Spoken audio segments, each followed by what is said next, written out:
Bonjour, bonsoir, chers internautes, téléspectateurs, téléspectatrices, auditeurs, auditrices de Radio Télémétropole.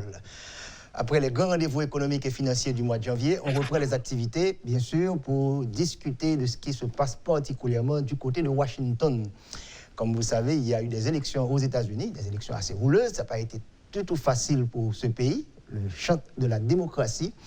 Et pour faire cette discussion, nous allons nous rendre directement à Washington, D.C., pour rencontrer M. Robert Fatton Jr., qui est professeur à la prestigieuse université Virginia, professeur politique et également des affaires étrangères. Robert Fatton Jr., merci d'avoir répondu à l'invitation. Je suis très content d'être avec vous. Ça fait longtemps que je ne suis pas à Métropole, mais je suis très, très content d'être au moins virtuellement avec vous. Robert Fatton Jr., natif natal? Oui, natif natal. Mais je ne suis pas à Washington. L'université de Virginie, en fait, est à Charlottesville.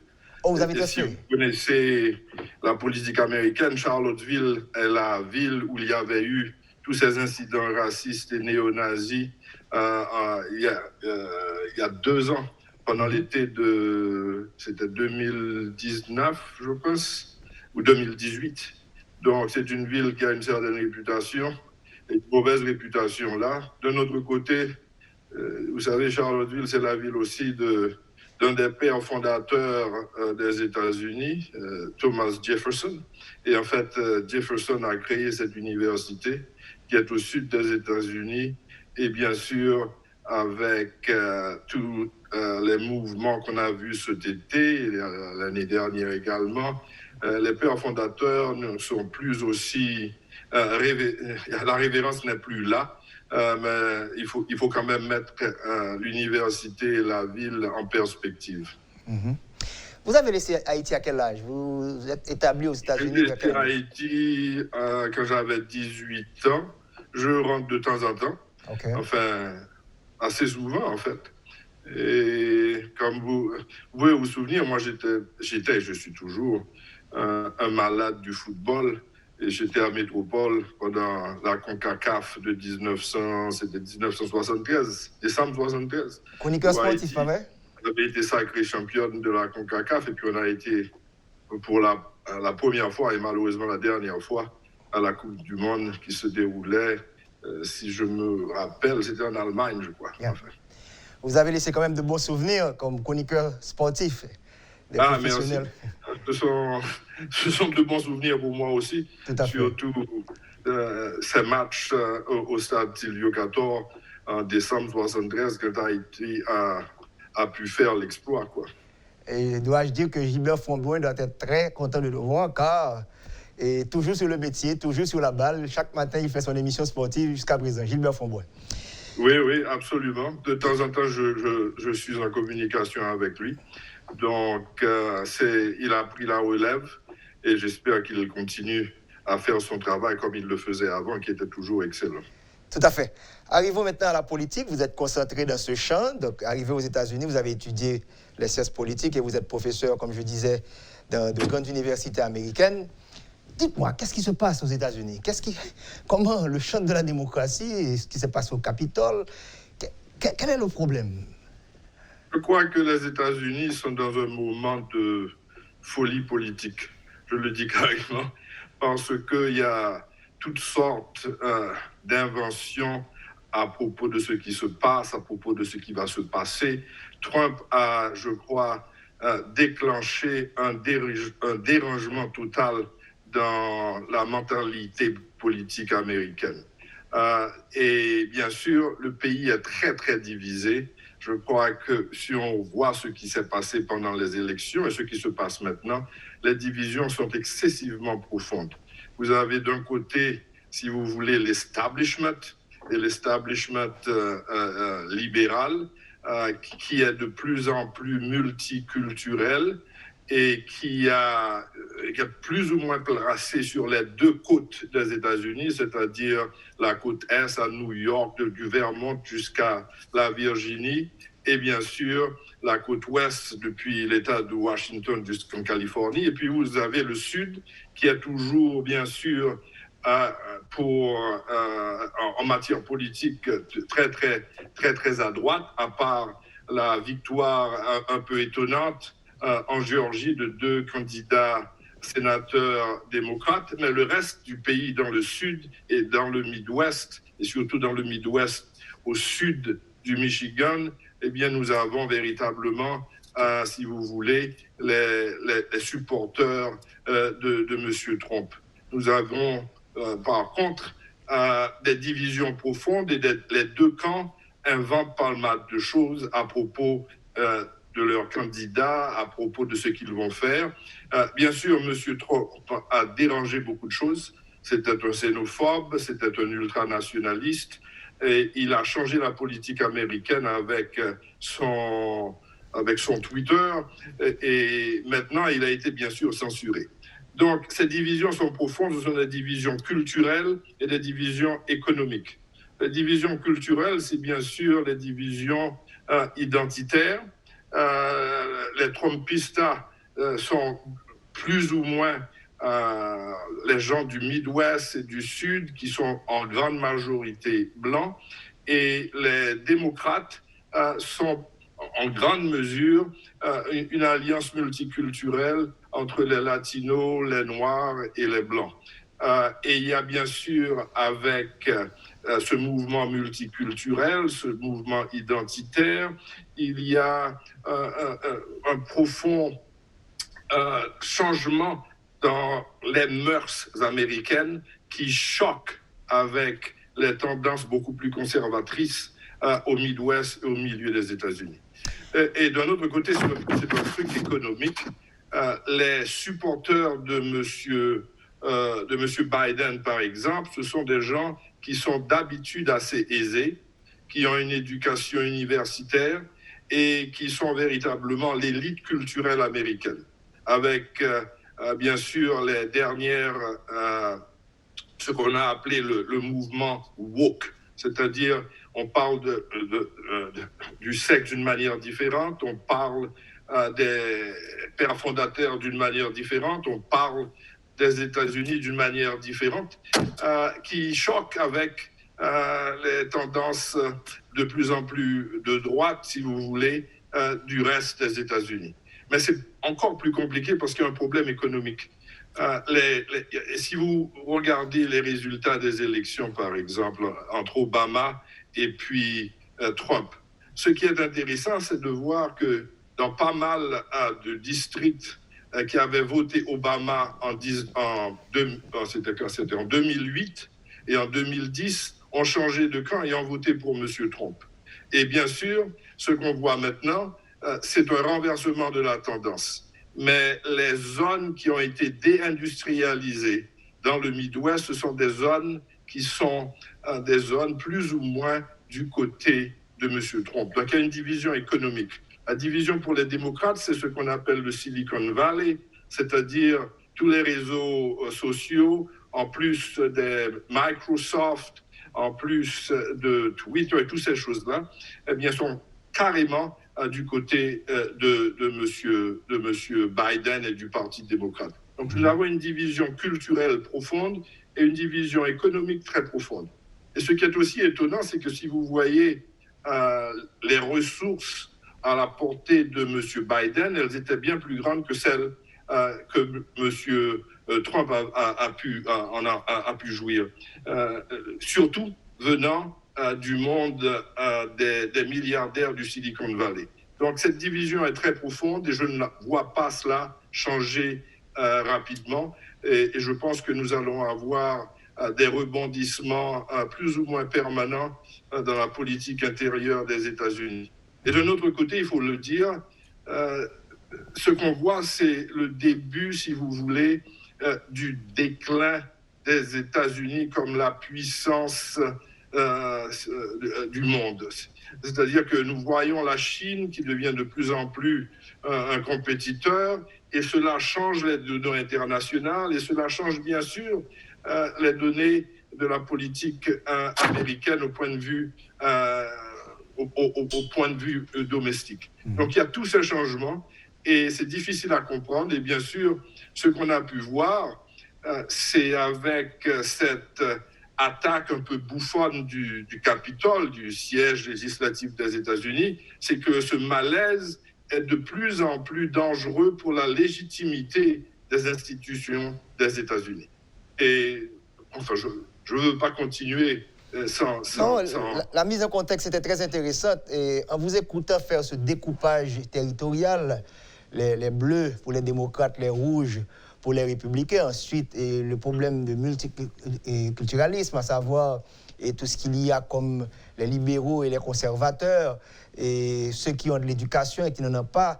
Donc, et on a tendance à voir les États désunis plutôt que les États-Unis. Comment et Joe Biden, qui, lors de son discours inaugural, a parlé d'unité, comment va-t-il pouvoir réaliser cette unité après tout ce que vous venez de nous expliquer? J'en suis sûr, comme analyste politique, et c'est intéressant pour vous, mais vivre dans cet espace, c'est un petit peu dangereux quand même. Cet empire qui a dominé le XXe siècle et le talon d'Achille de cet empire au XXIe siècle. Comment il va unir, et je pourrais dire, ces États? Moi, je ne vois pas comment on peut faire ça avec Joe Biden. Il faut voir que Joe Biden est véritablement un candidat inattendu et un président, plus ou moins un président qui est arrivé par accident à la présidence. Parce que quand les élections primaires avaient débuté, M. Biden n'était pas le plus populaire. Et c'est d'un coup sec en Caroline du Sud, grâce en fait au congressman Clyburn, un congressman américain noir, qui a pu donner la Caroline du Sud à M. Biden, et il y a eu une coalition des centristes démocrates pour annuler et pour battre M. Sanders. Donc ça a été un peu un accident. M. Biden a un passé un peu bizarre pour être le rassembleur. On oublie souvent que M. Biden a été sénateur pendant plus de 35 ans. Il est arrivé au pouvoir quand les États-Unis étaient dans cette époque où il y avait des changements au point de vue d'attitude raciale. Et M. Biden n'était pas toujours dans le bon camp, si vous voulez. M. Biden avait été contre, par exemple, le busing, qui était un moyen d'intégrer les différentes couches sociales et ethniques des États-Unis.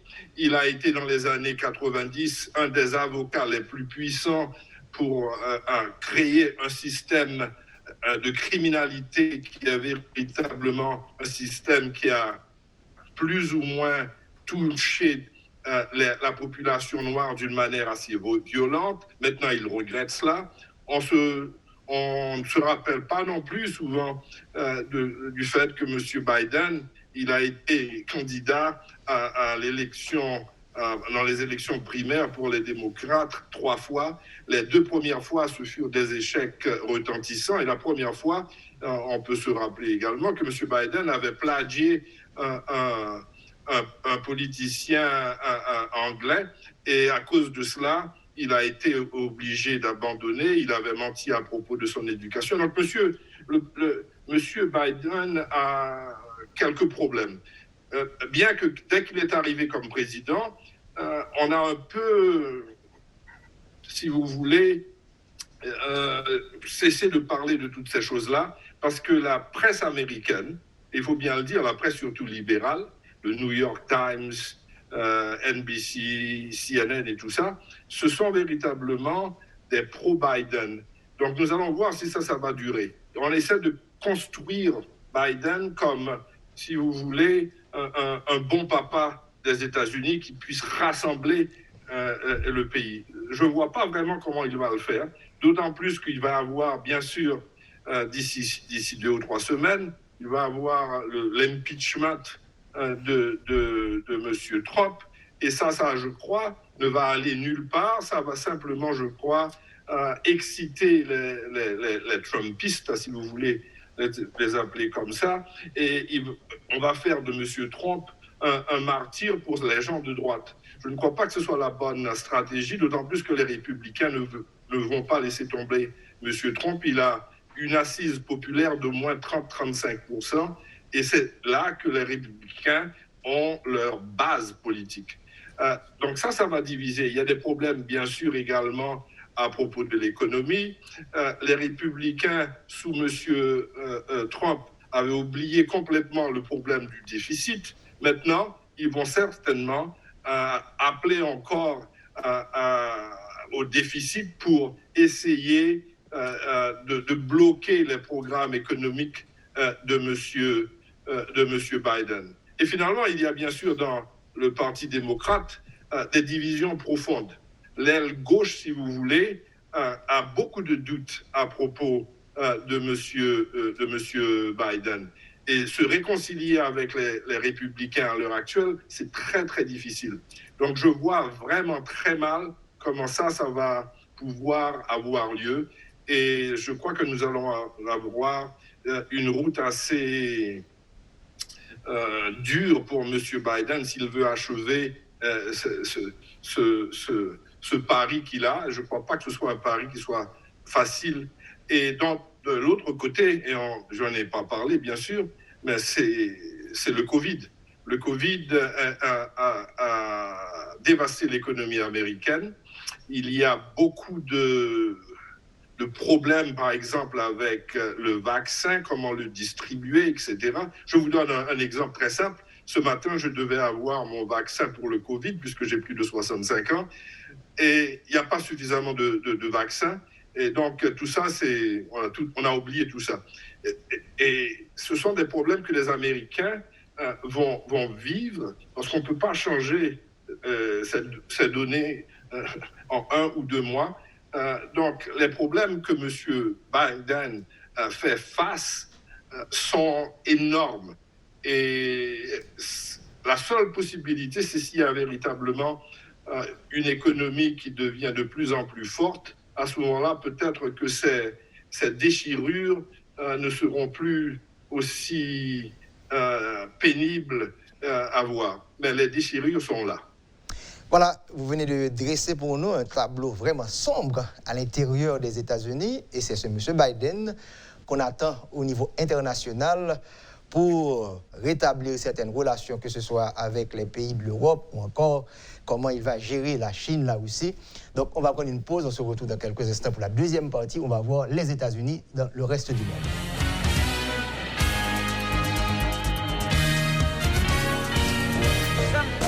Mettez pour mettre, bipiti 50 000 gouttes. À bon petit temps, ou bénéficier 7% obligé. Oh, Carole, sans régler comme ça même, pas voir du tout. Ah, activité fait pas temps. Au contraire, son petit temps prend là pour venir renouveler obligation BRH moyen. On entend parler de obligation BRH. Qui ça lié même? Obligation BRH, c'est un produit banque centrale mettez sous marché pour faire l'argent fait petit. Dès pour petit 50 000 gouttes ou qu'à mettre dans obligation BRH. Cap rapporte 7% intérêt chaque année. 7% intérêt chaque année? Ça bon net, oui. Et puis son petit dollar, m'ta pas lâché pour me serrer, oui, Fanny. Ah, pas jouer nos marchés.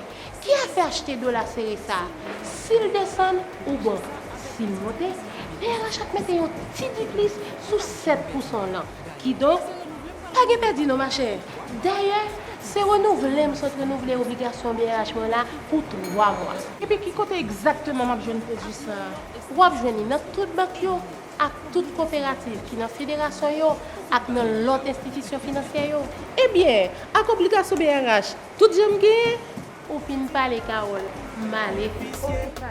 Kounia, gen plus avantage toujours l'entrée dans obligation BRH.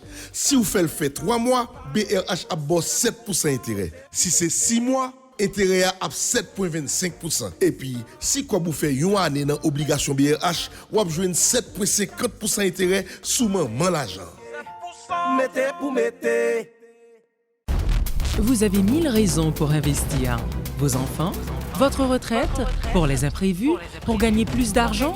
Mais pour bien investir, il vous faut les bons produits et la bonne équipe. En Haïti, une seule référence, Profin. Commencez à investir à partir de 1 000 $ ou l'équivalent en gourde. Ouvrez votre compte de placement Profin aujourd'hui même. Contactez-nous placement@groupeprofin.com 28 11 91 91 ou 28 11 92 92.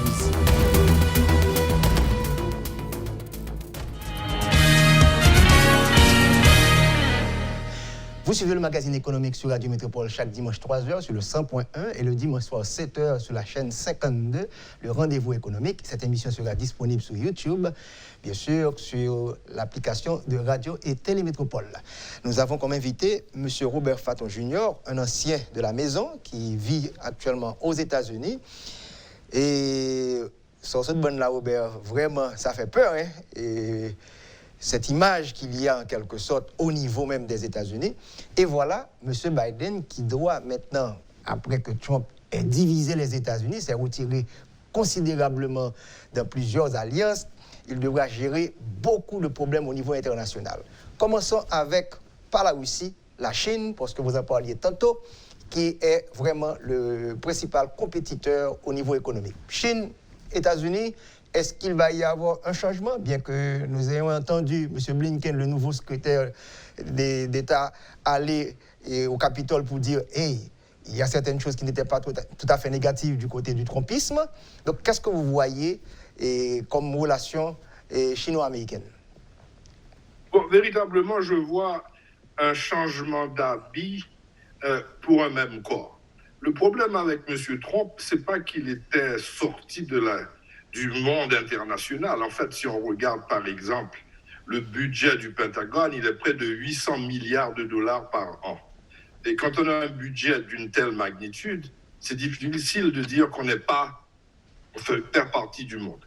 Quant à la Chine, là, je crois que Biden va devoir suivre plus ou moins ce que Trump avait fait. Et je le dis d'une manière politique aussi. Au point de vue de la politique domestique des États-Unis. Les républicains vont attaquer M. Biden s'il n'est pas très ferme vis-à-vis de la Chine. Et M. Biden a des problèmes personnels avec la Chine à cause de son fils. Et on ne sait pas où ça va aller avec son fils qui avait eu, soi-disant, des histoires de pots de vin avec la Chine. Et les républicains sont très capables de prendre cette histoire et de la faire une histoire centrale contre M. Biden. Au point de vue pouvoir, bien sûr, il y a une lutte maintenant entre la Chine et les États-Unis, une lutte économique, et on sait que ça va être très dur, là. Si on regarde, par exemple, même la pénétration, si vous voulez, de la Chine en Afrique et en Amérique latine, c'est un problème pour les États-Unis. Et il y a le problème, bien sûr, d'équilibrer la Chine avec la Russie et avec l'Europe. Donc, ça va être très difficile. Et ce qui est assez étonnant, c'est que la politique de M. Trump vis-à-vis de la Chine était une politique qui a été très dure, mais jusqu'à l'année dernière, c'était une politique d'ouverture. Et il s'est fâché d'une manière plus ou moins farfelue avec la Chine à cause du Covid. À ce moment-là, la Chine est devenue le démon. Et par conséquent, il y a ce poids pour M. Biden, comment sortir de la démonisation, si vous voulez, de la Chine. Et pour la Russie, ce qui est étonnant, c'est que c'est le contraire. Parce qu'on se souvient que M. Trump a été accusé pendant ces 4 années à la présidence d'être en fait une marionnette de M. Poutine, ce qui était également très farfelu, puisque si on voit la politique de M. Trump vis-à-vis de la Russie, c'était une politique qui était très très dure.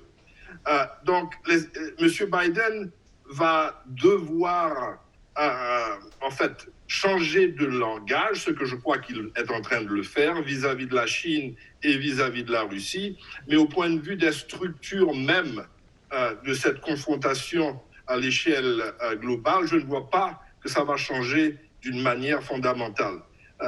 Nous avons une puissance qui est en train de monter, nous avons une puissance qui est peut-être en déclin, et quand on a ça au niveau mondial, ça présente des problèmes stratégiques, ce sont des problèmes également très dangereux.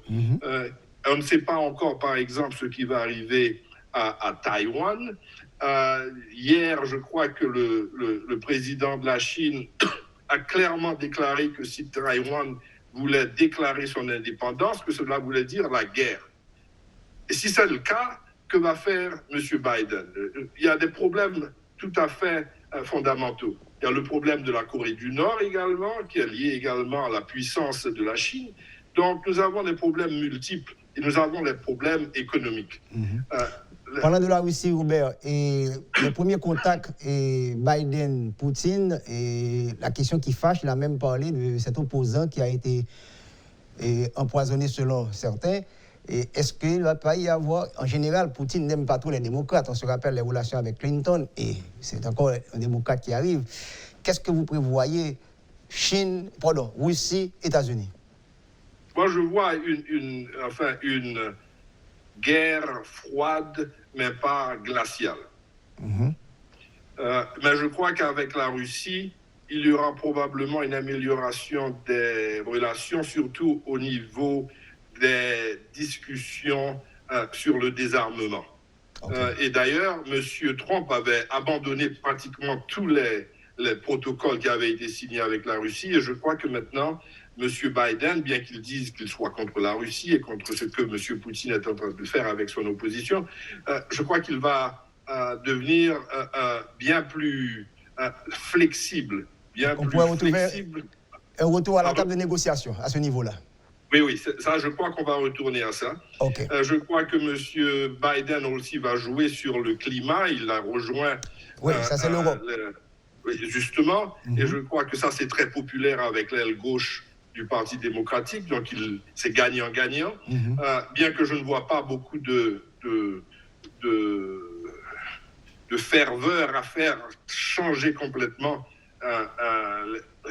les données économiques et les données du climat, parce qu'il y a un problème entre la croissance économique, bien sûr, et la protection de l'environnement. Et comment balancer ces deux choses, c'est très difficile, surtout quand on veut avoir une économie en croissance. Avant d'arriver aux alliés... Pour l'Europe, pour les États-Unis, pour la Chine, pour tout le monde. Avant d'arriver aux alliés, j'aimerais aller du côté de l'Iran. Est-ce qu'on va revenir à la signature de l'accord, comme Trump l'avait laissé? États-Unis, Iran. Je crois qu'il va y avoir des négociations. Et même sous Trump, je crois qu'il y avait des négociations secrètes.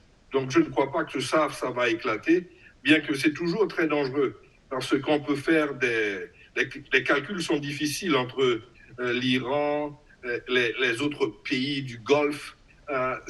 Donc il y a une certaine incertitude là. Mais je vois des négociations et un climat un peu plus diplomatique, si vous voulez, entre l'Iran et les États-Unis. Il faut pas oublier également que M. Trump avait assassiné un des leaders de l'Iran et les Iraniens n'ont jamais oublié ça.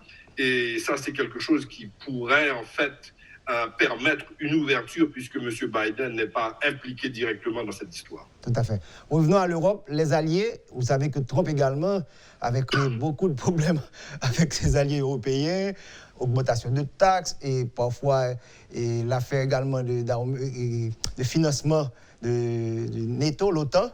Est-ce que les Européens vont avoir peut-être maintenant au niveau de la Maison-Blanche quelqu'un plus cordial à négocier? Bon, je crois que les relations entre l'OTAN, si vous voulez, entre les pays de l'OTAN, ce sont des négociations entre familles, même avec M. Trump. Parce que M. Trump ne serait jamais sorti de l'OTAN. Je crois que ça, c'était quelque chose qui était un peu farfelu de s'imaginer. Ce que M. Trump voulait, et je crois que M. Biden va continuer cette politique, mais avec un langage différent, il voulait que les Européens paient pour la défense de l'Europe, supportée par les États-Unis. Et je ne crois pas que ça va changer. Mais en Europe, il y a beaucoup de problèmes également. On peut le voir avec le vaccin du Covid. On voit la lutte entre la France, l'Allemagne, l'Espagne et maintenant avec l'Angleterre après le Brexit. Donc l'Europe est en flou et l'Europe a des faiblesses très claires. Ils n'ont pas de militaires. On ne peut pas être une puissance sans avoir une puissance militaire. Et c'est pour cela que je crois que finalement, quel que soit le président des États-Unis et quels que soient les leaders de l'Europe, ils vont s'entendre parce qu'il y a des relations qui sont tout à fait importantes pour la survie des deux. Et au point de vue économique, c'est la même chose, bien que je crois qu'on va avoir de plus en plus des problèmes économiques avec les échanges avec, par exemple, l'Angleterre, c'est la même chose. Qu'est-ce qui va arriver avec l'Angleterre et l'Europe, et l'Angleterre et les États-Unis? On peut se rappeler dans les années 60, avec De Gaulle qui voyait l'Angleterre comme en fait le petit frère des États-Unis. Une extension des États-Unis. Il va avoir des tensions. Donc, nous avons une situation qui est floue. Et M. Biden va avoir tellement de problèmes, c'est franchement quelque chose d'inouï, parce que nous avons une crise à cause du Covid, nous avons les mêmes crises internationales. La crise avec la Corée du Nord n'a pas été... Il n'y a pas de solution. La crise au Moyen-Orient, il n'y a pas de solution. La crise avec l'Iran, peut-être qu'il y aura un débouché. Donc nous avons des points de crise qui sont là et qui ont été là pendant les dernières 35-40 ans.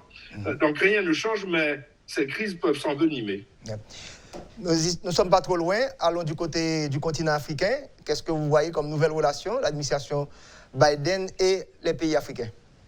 Bon, là, ça va être plus facile pour M. Biden parce que M. Trump, avec son langage xénophobe, avait véritablement fait des ennemis partout en Afrique. Donc là, je crois qu'il va avoir pas mal de sympathie vis-à-vis de M. Biden. Donc là, ça ne va pas être difficile de faire mieux que M. Trump. D'un autre côté, l'Afrique n'est pas véritablement le continent qui est tellement important pour les États-Unis. C'est un continent qui est véritablement dans la périphérie de la géopolitique américaine, à part les relations qui sont en train d'être créées entre la Chine et l'Afrique, et des relations qui sont très importantes pour le pétrole, pour le bauxite, pour toutes ces histoires-là, les matières naturelles. Donc là, il y a peut-être un conflit, mais je vois M. Biden avec une tâche bien plus facile pour avoir de bien meilleures relations avec l'Afrique, parce que M. Trump avait de très mauvaises relations avec l'Afrique. Tout à fait. Il ne faut pas négliger non plus la Russie et l'Afrique, la Turquie et l'Afrique. Donc, c'est un continent avec des ressources naturelles extrêmement importantes. Donc là, il peut y avoir quelques difficultés. Revenons maintenant au continent américain et restons d'abord au nord, le Canada. Bon, il y a un problème assez important qui vient d'être déclenché parce que M. Trump a déclaré, enfin, il a abandonné le projet du gaz naturel entre... Alors, M. Biden. Oui, et là, les Canadiens ne sont pas très contents, M. Trudeau n'est pas très content, et le Mexique n'est pas très content. D'un autre côté, le Canada, qu'ils le veuillent ou qu'ils ne le veulent pas, enfin, il est dans la sphère américaine.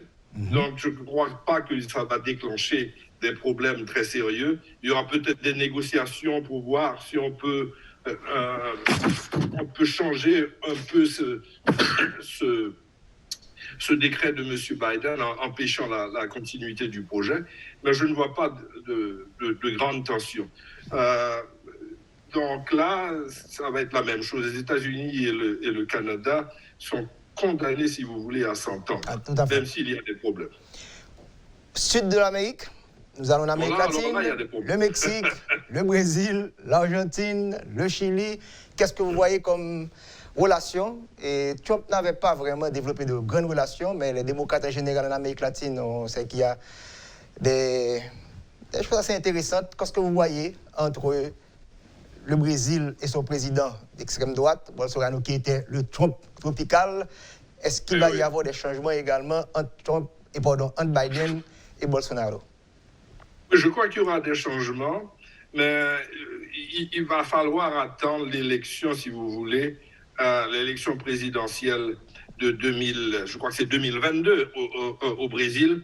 Et il y a beaucoup de possibilités que Lula revienne au pouvoir. Et si c'est le cas, je crois que les relations seront beaucoup plus faciles entre le Brésil et M. Biden. Mais il y a des problèmes, bien sûr, parce que le Brésil a de très bonnes relations, même sous Bolsonaro, avec la Chine. Et je ne crois pas que ça va changer avec Lula. Et d'un autre côté, M. Lula est un homme, si vous voulez, de la gauche modérée de l'Amérique latine, et il a des intentions, bien sûr, de ne pas se laisser mener par les États-Unis et d'avoir de bonnes relations avec des pays avec lesquels les États-Unis ont de très mauvaises relations, comme le Venezuela ou comme Cuba. Donc, il peut avoir des tensions, mais je crois que le Brésil et les États-Unis sont condamnés à s'entendre. L'Argentine, c'est plus ou moins la même chose. Le Chili, je crois que les relations seront très bonnes. Je crois que les relations où il y a des problèmes, c'est l'Amérique centrale, le Mexique et les États-Unis à cause de l'immigration. Et c'est un problème qui touche bien sûr non seulement l'Amérique centrale, mais également les Caraïbes et bien sûr Haïti. Et ça, c'est un problème assez sérieux du point de vue de la politique intérieure américaine et bien sûr de la politique extérieure des États-Unis. Et là, les choses sont très compliquées, bien que M. Biden veut changer la politique d'immigration qu'il avait qualifiée de raciste. Donc, on va voir comment ça va se dérouler là.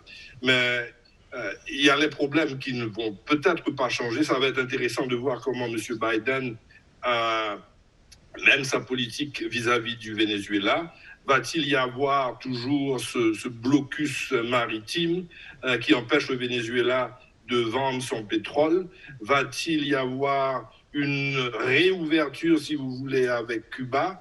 Ce sont des points d'interrogation parce que ça aussi a des conséquences pour la politique intérieure des États-Unis et surtout en Floride, qui est un État très important pour les élections.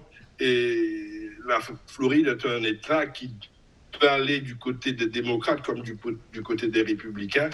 Et le Venezuela et Cuba, ce sont des problèmes pour la politique intérieure quel que soit le régime à Washington. Voilà, dans la première partie de l'émission, on a vu le grand défi interne de M. Biden, un pays totalement divisé, les États désunis, on pourrait en parler. La deuxième partie, un monde en crise, avec plusieurs, même les alliances américaines, avec l'Europe. Voilà ce monsieur de 78 ans qui va diriger ce pays. Donc, on va prendre une pause. On revient dans quelques instants pour nous retrouver dans la Caraïbe et particulièrement en Haïti. Biden, quelle opportunité!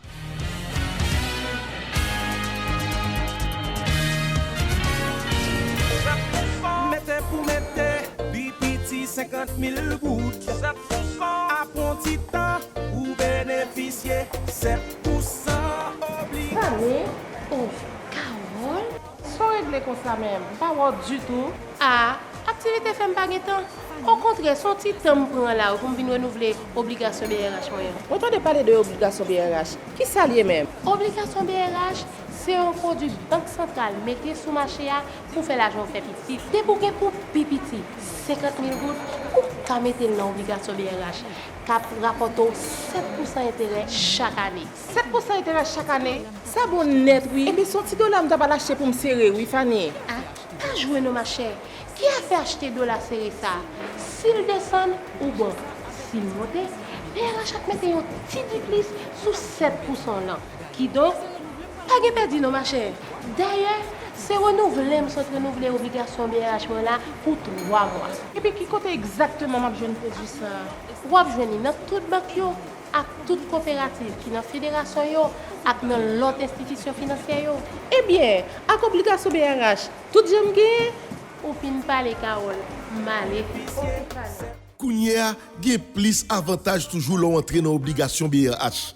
Si vous faites le fait 3 mois, BRH a 7% intérêt. Si c'est 6 mois, intérêt à 7,25%. Et puis, si vous faites une année dans l'obligation BRH, vous avez 7,50% intérêt sous maman l'argent. Mettez pour mettre. Vous avez 1000 raisons pour investir. Vos enfants, votre retraite, pour les imprévus, pour gagner plus d'argent. Mais pour bien investir, il vous faut les bons produits et la bonne équipe. En Haïti, une seule référence, Profin. Commencez à investir à partir de 1 000 $ ou l'équivalent en gourde. Ouvrez votre compte de placement Profin aujourd'hui même. Contactez-nous placement@groupeprofin.com 28 11 91 91 ou 28 11 92 92.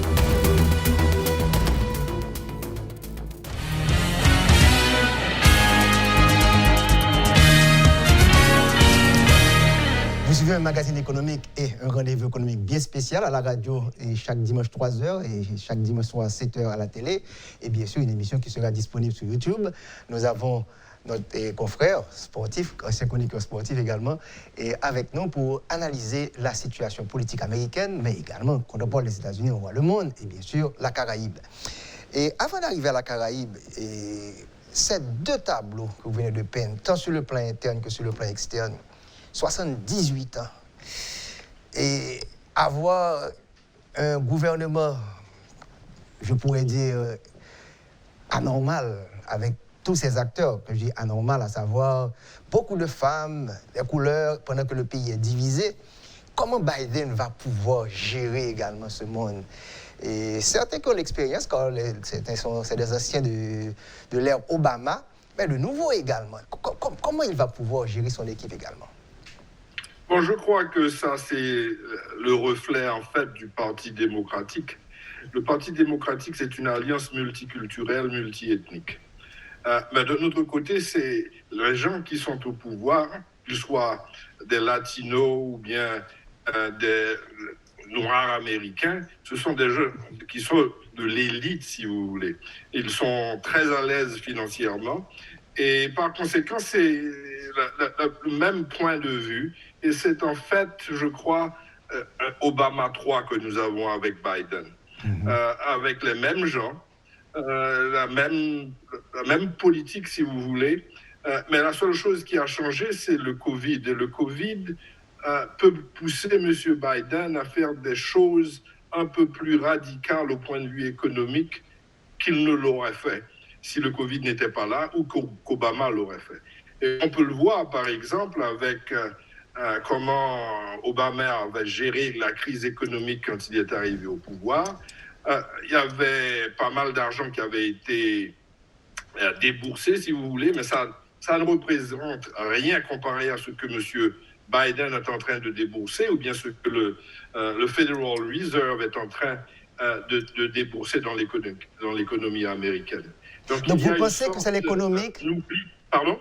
Vous pensez que c'est l'économique qui va pouvoir sauver, je pourrais dire, Biden, parce que c'est comme si on avait dit, on prend les anciens, on recommence, et les mêmes divisions, parce que l'Amérique profonde est en train de regarder ça encore, et ce qui se passe du côté de New York, de Washington, de Californie, pour dire, ce sont les mêmes encore qui sont très aisés, bien éduqués, et un succès financier. Donc vous pensez que si l'économique n'arrive pas à répondre, à donner un mieux-être aux ruraux américains, ça peut éclater pour avoir une explosion? C'est votre point de vue là? Je ne suis pas sûr d'une explosion. Les États-Unis sont un très grand pays au point de vue géographique, au point de vue... c'est un pays qui est large, qui est énorme. C'est difficile de voir comment, si vous voulez, il peut y avoir une explosion aux États-Unis. Il peut y avoir des incidents, il peut y avoir de la violence, mais au point de vue national, c'est difficile de voir un pays comme les États-Unis s'entre-déchirer complètement. C'est un système fédéral quand même. Pardon? C'est un système fédéral, donc les États ont leur pouvoir également, donc c'est difficile d'avoir... Ils ont leur pouvoir. Il y a également, malgré tout ce qu'on dit, les Américains, la plupart des Américains croient à ce qu'ils appellent American exceptionalism.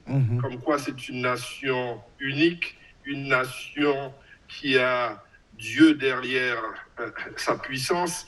Et ça, c'est, je crois, universel aux États-Unis. Mais avec des variations dans ce qu'on appelle exceptionalism. Mais l'idée que les États-Unis sont la grande puissance, l'idée que les États-Unis sont la puissance démocratique, ça, c'est une idée qui est tout à fait acceptée par la plus grande majorité des Américains.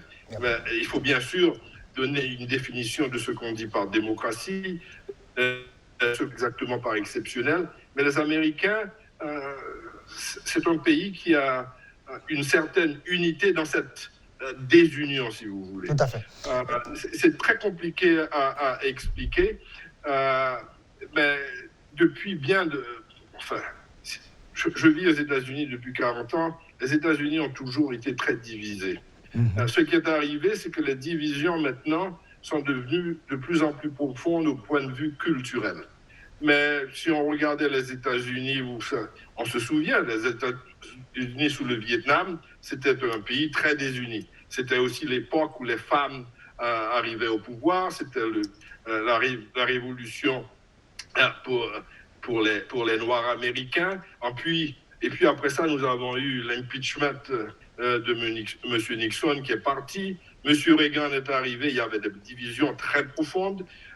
Donc il y a eu beaucoup de divisions culturelles et beaucoup de divisions économiques. Je crois qu'on devient... Il y en a plus maintenant, mais ce sont des divisions qui ont toujours été là. La question est de savoir s'il y a pourriture et si cette pourriture pourrait véritablement déclencher des problèmes encore plus sérieux pour les États-Unis. Tout à fait. Comme je le disais, je crois que la question, c'est une question de satisfaire les besoins économiques de la grande majorité des Américains, parce qu'il y a des divisions profondes, non seulement ethniques, mais au point de vue économique. Les États-Unis sont un pays où les inégalités sont fantastiques, non seulement entre les races, mais entre tous les Américains. Il y a 1% des Américains qui contrôlent pratiquement tout au point de vue de Wall Street. C'est une vérité dont on ne parle pas, mais il y a eu des inégalités profondes. Des inégalités profondes également au point de vue de la santé et tout ça. Donc, il faut changer ça si vous voulez avoir un peu plus d'union. On dit très souvent que les Américains votent avec leur poche et lorsque l'économie va, le président au pouvoir reste. Et il y avait de très fortes chances que M. Trump gagne les élections parce que l'économie américaine avant Covid était, je dirais, une situation assez intéressante. Il n'y avait aucune possibilité pour qu'il perde les élections. C'est Covid qui a sauvé les démocrates, on peut le dire, ça, il faut le reconnaître. Donc on espère que l'argent va pouvoir réunir certains groupes aux États-Unis. Mais je reviens maintenant dans la Caraïbe. On a parlé de Cuba. On sait que Obama avait établi des relations avec Cuba et M. Trump a mis de côté tout ça. On peut voir la Grande Caraïbe, le Venezuela qui a dominé, je pourrais dire, ce qui s'est passé dans la Caraïbe. On a vu Trump diviser la CARICOM, que ce soit la Jamaïque, Haïti. M. Jovenel Moïse en a profité considérablement. Et s'il est au pouvoir, on doit le dire, parce que Trump a eu quand même quelque chose d'intéressant avec Jovenel Moïse. Comment vous voyez ce qui se passe de cette nouvelle administration, très habituée quand même à la Caraïbe? Qu'est-ce qu'on peut voir? Quel avenir, quel défi et quelle opportunité qu'il y a là pour la Caraïbe avec l'arrivée de l'administration Biden? Bon, je crois également, une nouvelle fois, que le langage, le style va changer. Les mots xénophobes et racistes de M. Trump vont disparaître, mais je crois que ça va être la même recette. En fait, je crois que c'est la politique étrangère des États-Unis, que ce soit un républicain ou un démocrate, je crois que c'est la même recette. La seule chose, c'est qu'il y a peut-être un peu plus de sel ou un peu plus de poivre sur la nourriture dont on met dans cette recette. Et je crois que ce qui va changer, c'est le langage. Il y aura peut-être également une certaine détente avec l'immigration, et je crois que ça, c'est très, très important pour les Caraïbes et pour la Jamaïque, pour Haïti, Saint-Domingue, etc., parce qu'on sait que M. Biden a mis l'immigration comme une de ses priorités. Il a déclaré que d'ici 8 ans, je crois qu'il y en a à peu près 11 millions de migrants qui pourraient devenir américains sur 8 ans. Il y a également l'histoire du TPS, qui est très important pour les Haïtiens, puisqu'il y a à peu près 60-65 000 Haïtiens aux États-Unis qui n'ont pas leurs papiers. Et M. Biden a déclaré qu'il va faire quelque chose. Quelle est la position républicaine sur ces 11 millions de nouveaux migrants qu'il va y avoir aux États-Unis, ce qui va donner un avantage, je pourrais dire, pour les élections aux démocrates? Est-ce que vous pensez que ça va passer facilement au Congrès? Je crois que c'est possible. Et il ne faut pas exagérer également le côté ethnique, parce qu'on a été très surpris, par exemple, qu'en Floride, M. Trump a une très très bonne côte avec les Latinos. Les Latinos, c'est pas un bloc uni, c'est pas comme les Noirs américains qui ont voté, surtout les femmes noires américaines ont voté, je crois, à 95% pour M. Biden. Mais par contre, il y a eu un progrès, si vous voulez, pour M. Trump, dans la mesure où, malgré tous ces mots xénophobes et racistes, M. Trump a reçu près de 20% du vote des hommes noirs aux États-Unis. Et quand on voit la Floride a été gagnée par M. Trump. Donc, c'est pas aussi clair. Le monde latino est un monde qui est divisé. Les Cubains, par exemple, en Floride, il y en a qui sont très à droite, il y en a qui sont plus modérés. Donc, c'est plus compliqué que ça. Okay. Mais vous savez, 8 ans, c'est très long pour changer l'immigration. 8 ans, dans 8 ans, monsieur Biden, même s'il gagne un deuxième terme, ne sera plus président. Donc, beaucoup de choses peuvent se passer. Mais c'est son projet de faire ça. Et je crois qu'il y a bien sûr, comme je viens de le dire, un point de vue politique, parce qu'il pense que beaucoup de ces gens qui viennent de l'Amérique latine et pas mal de l'Afrique vont voter pour lui. Mais il y a un côté très conservateur également chez les Latinos, un point de vue religieux, c'est assez compliqué. Et même M. Trump avait à un moment donné parlé de faire des révisions, etc., bien qu'il n'a pas été là, bien sûr, parce que sa base politique n'est probablement pas de l'avis de changer ces données démographiques. Donc, analysez pour nous, Biden Venezuela, Biden Cuba. Bon, je crois que Biden va probablement avoir une détente avec le Venezuela.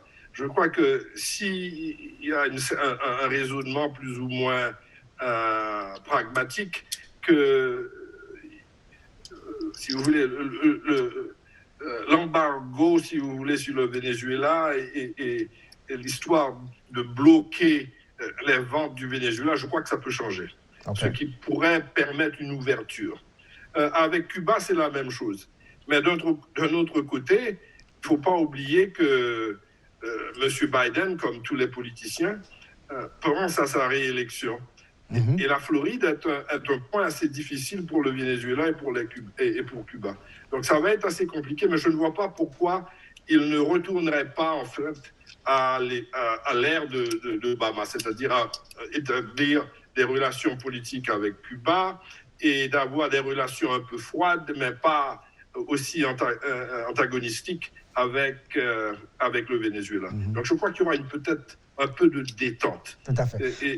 Et on verra où ça va aller. Il faut se rappeler également que même sous Trump, il y a eu des négociations secrètes entre le Venezuela et les États-Unis.